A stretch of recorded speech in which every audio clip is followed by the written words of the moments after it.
July 2, Saturday of the 13th week in Ordinary Time. A reading from the Holy Gospel according to Matthew.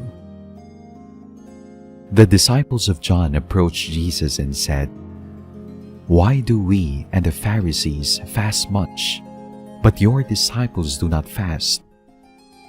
Jesus answered them, "Can the wedding guests mourn as long as the bridegroom is with them?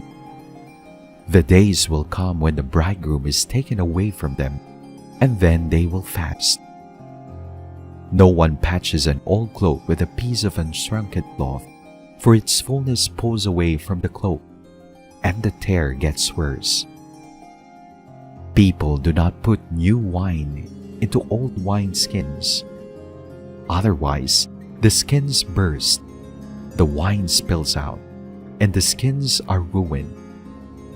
Rather, they pour new wine into fresh wineskins, and both are preserved."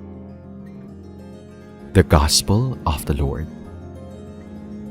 Can the wedding guests mourn as long as the bridegroom is with them? Jesus' reply with regard to fasting makes sense when we recognize that fasting is most often done in connection with periods of mourning or acts of sorrowful penance.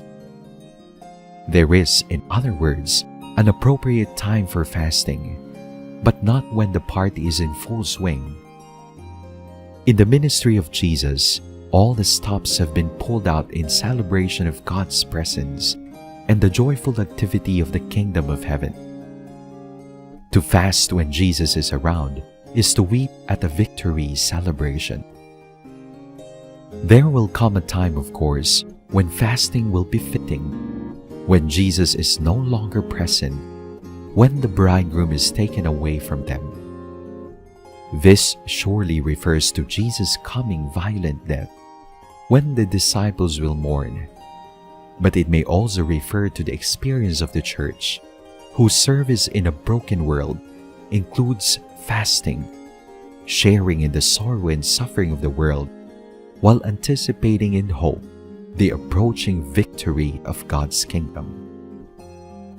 Jesus ends his remarks to John's disciples with two images describing the incompatibility between new and old: sewing a patch on a garment and putting wine into wineskins. My sheep hear my voice. I know them, and they follow me.